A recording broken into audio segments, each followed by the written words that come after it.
سیرت و کردار دیتے ہیں شہادت آپ کی، اور دنیا کی کوئی ایسی طاقت نہیں تھی کہ بنی اسرائیل کو کسی میدان میں ہرا سکے۔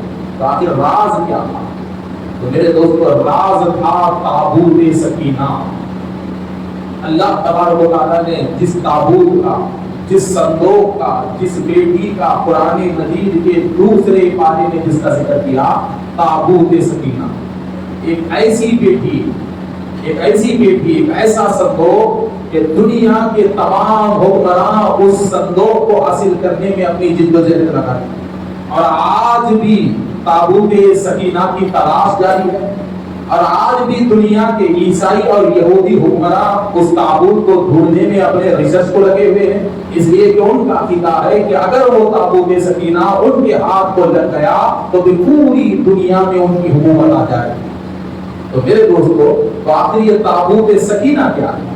اور اللہ تبارک و تعالیٰ نے کہا کہ التابوت فیہ سکینہ، سکینہ کا لفظ، سکون والے لفظ سے اللہ نے اس صندوق کا ذکر کیا، اور وہی صندوق قوم بنی اسرائیل کے لیے ہر میدان کو حاصل کرنے کا سبب تھی، اور وہی صندوق قوم بنی اسرائیل کے لیے عزت اور عظمت کا سبب تھی، جسے تابوت سکینہ کہتے ہیں۔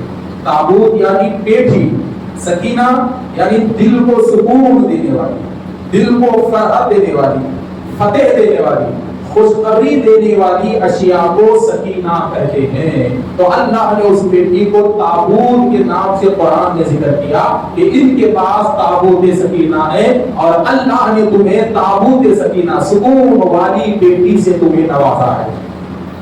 تو کئی مرتبہ ہم سنتے ہیں کہ ایک تابوت ہے، ایک بیٹی ہے جسے تابوت سکینہ کہتے ہیں، جو بنی اسرائیل کے پاس تھی، اور اسرائیلی اس بیٹی کے ذریعے بنی اسرائیل کی قوم اس بیٹی کے ذریعے فتح حاصل کرتی تھی۔ تو آخر اس بیٹی کا راز کیا ہے؟ تابوت سکینہ کہتے کسے ہیں؟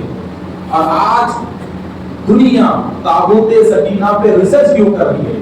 بڑی بڑی سرنگیں کھود کر اس تابوت کو تلاش کیوں کیا جا رہا ہے؟ آخر اس کی وجہ کیا ہے؟ تو حضرات محترم، سب سے پہلے یہ جانیں کہ تابوت سکینہ آخر یہ بیٹی ہے کیا، یہ صندوق ہے کیا؟ تو آپ کو سن کر تعجب ہوگا کہ یہ بیٹی حضرت آدم علیہ السلام جنت سے لے کر زمین پہ اترے تھے۔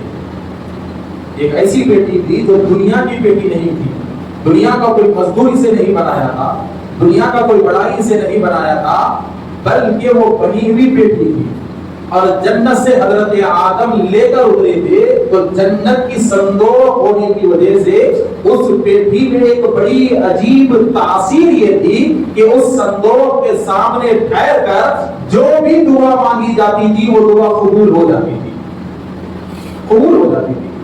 تو اب وہ بیٹی حضرت آدم سے شروع ہوئی، تو نسل در نسل نبیوں میں وہ بیٹی وراثتاً منتقل ہونے لگی، اور وہ صندوق، وہ تابوت سکینہ ہر نبی کی قوم کے لیے وسیلہ بنی جگہ جیتنے کا، وہ صندوق وسیلہ بنی فتح و نصرت کا، وہ صندوق وسیلہ بنی حق اور باطل میں فرق پیدا کرنے کا۔ اب جیسے جیسے زمانہ گزرتا گیا، حضرت آدم کا وصال ہوا، تو پھر اس صندوق میں حضرت آدم کے آثار کو رکھیں گے۔ اس کے بعد پھر وہ صندوق گھومتے گھومتے حضرت موسیٰ کے پاس آئی۔ جب حضرت موسیٰ کا وصال ہوا تو پھر صندوق میں حضرت موسیٰ کا عصا، آپ کے نالین کو صندوق میں رکھا گیا۔ پھر حضرت عزیر علیہ السلام کے پاس وہ صندوق آئی، تو حضرت عزیر کا جب وصال ہوا تو حضرت عزیر کا امامہ اس صندوق میں رکھا گیا۔ الغرض کے بڑے بڑے کئی نبیوں کے آثار، کسی کے نالین، کسی کا امامہ، کسی کا جبہ، تورات کی تختیاں، تو کوئی اور اللہ کے دوسرے انبیاء پر بھیجے ہوئے صحیفوں کی تختیاں، الغرض کے پچھلے نبیوں کے کئی آثار اس صندوق میں محفوظ کر دیے گئے تھے۔ تو ہر نبی کے پاس سے ہوتے آخرکار وہ صندوق قوم بنی اسرائیل کے پاس آ، اور بنی اسرائیل نے اس تابوت سکینہ سے اتنا فائدہ اٹھایا کہ دنیا کی کوئی اور قوم جو بنی اسرائیل سے پہلے گزری تھی تابوت سکینہ سے فائدہ نہیں اٹھائی۔ اور اس تابوت سکینہ کی تاثیر کیا تھی؟ وہ جنتی پیٹی، وہ جنتی صندوق کہ جس کے اندر انبیاء کرام کے آثار اور انبیاء کے تبرکات تھے، اس کی تاثیر کیا تھی کہ بنی اسرائیل کے قوم میں اگر کسی معاملے پر کوئی اختلاف ہو جاتا تو لوگ اس صندوق کے پاس رجوع ہوتے اور اپنا مسئلہ سامنے رکھتے، تو صندوق سے آواز آتی کون صحیح ہے کون غلط ہے، کون صحیح ہے کون غلط ہے، سچ اور جھوٹ کا فیصلہ وہ اس جنتی صندوق سے لیا کرتے۔ اور بنی اسرائیل پہ اگر کوئی دشمن حملہ کرتا اور بنی اسرائیل کی قوم میدان جنگ میں جاتی تو اگرچہ کہ بنی اسرائیل کے پاس لاکھوں کی فوج کی طاقت ہوتی، مگر بنی اسرائیل کی یہ قوم کوئی بھی میدان جنگ میں بغیر تابوت سکینہ کے نہیں جاتے، بلکہ میدان جنگ میں اترنے سے پہلے یا اس صندوق کے سامنے ٹھہرتے، دعا کرتے، تو تابوت سکینہ کی برکت کی وجہ سے ہر میدان میں بنی اسرائیل کی فتح ہو جاتی۔ تو ابھی میں نے کہا کہ یہ بڑی مکار قوم تھی بنی اسرائیل، یہ بڑی مکار قوم تھی۔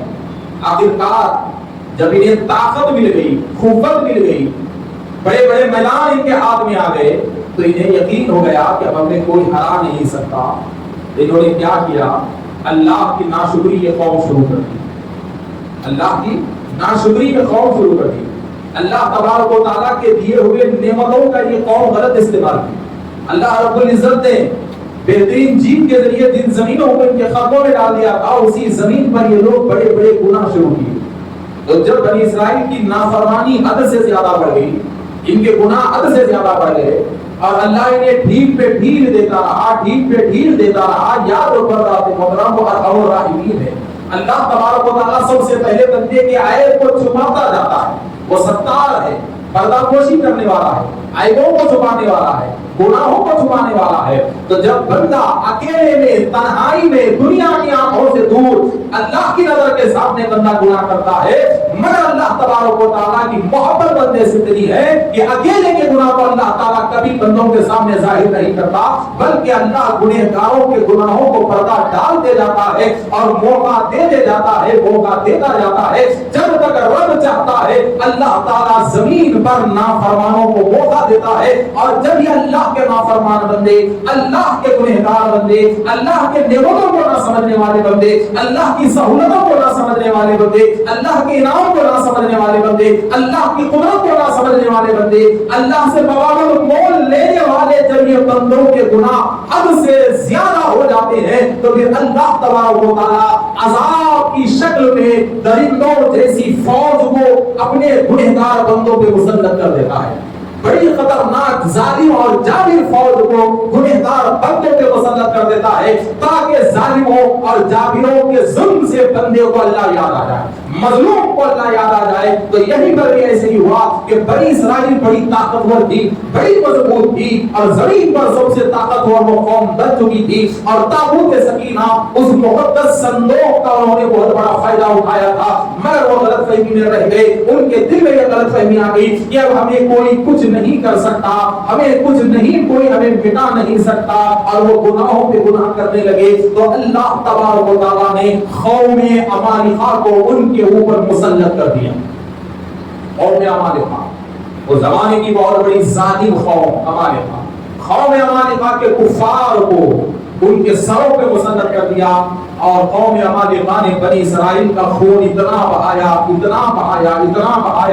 میدانوں میں ان کی گردنوں کو اتنا کاٹا کہ وہ بنی اسرائیل کی طاقتور قوم بھوسے کے مانے نہتے بن کے ٹھہر گئی، اور میدان جنگ کو چھوڑ کر وہ قوم بھاگ گئی، اپنے گھروں کو، اپنے محلوں کو، اپنے باغات کو چھوڑ کر بنی اسرائیل کی قوم عمالقہ کے درندوں سے ڈر کر بھاگ گئی۔ جب عمالقہ کی یہ قوم نے دیکھا کہ سارا میدان خالی ہو چکا ہے، اب بنی اسرائیل کا کوئی آدمی لڑنے کو تیار نہیں ہے، تو وہ واپس اپنے علاقے میں مڑ رہے تھے، تو جاتے جاتے وہ قوم خالی نہیں گئی، بلکہ تابوت سکینہ کو اپنے قبضے میں لے لیا۔ اس تابوت کو اس قوم نے اپنے قبضے میں لے لیا۔ اب چونکہ یہ کافر تھے اور بڑی ہی عجیب قوم تھی، بڑی بددماغ قوم تھی، تابوت سکینہ سے بھی ان کی دشمنی تھی۔ ان کی دشمنی تھی، اور دشمنی یہ تھی کہ یہ وہی صندوق ہے جس صندوق کی وجہ سے بنی اسرائیل ان کے سر پہ آ کے بیٹھ گئے، وہ یہ سمجھ رہے تھے۔ تو انہوں نے تابوت سکینہ پہ بھی دشمنی اتاری۔ کیا دشمنی اتاری معلوم ہے؟ چلتے چلتے راستے میں کچرے میں پھینک کے چلے گئے، ایک کچرے کے مقام پر ایک گھور پر اس صندوق کو پھینک کر چلے گئے. تو اللہ تبارک و تعالیٰ کو مقدس صندوق کی بے ادبی کو قدرت کا برداشت کرنا تھا. ایک تو یہ طاقتور بن رہے تھے, ایمان لا لیتے تو دنیا میں حکومت ان کی آ جاتی تھی, مگر اس مقدس صندوق کی بے حرمتی کی وجہ سے اللہ نے ان کو بھی عذاب کا مستحق قرار دیا, اس کے قہر و غضب کا مستحق قرار دیا, اور ان پہ عذاب الہی نازل ہونے لگا. عذاب الہی, ان کے کھیلے تو چلنا شروع ہو گئے, ان میں قسم قسم کی بیماریاں شروع ہو گئی, اور ادھر بنی اسرائیل جو میدان جنگ میں جنگ ہار گئی تھی, بادشاہ چلا گیا تھا, ساری کی ساری بادشاہت ختم ہو گئی تھی, تو آہستہ آہستہ جب زخمیوں کے زخم سوکھ گئے, لوگوں میں ہمت آ گئی, ذہنوں سے بنی اسرائیل کے جنگ کے نقشے ختم ہو گئے, تو وہ بنی اسرائیل کی قوم پھر سے اللہ رب العزت کی بارگاہ میں توبہ کر کے اپنی نئی زندگی کا آغاز کرتے رہی.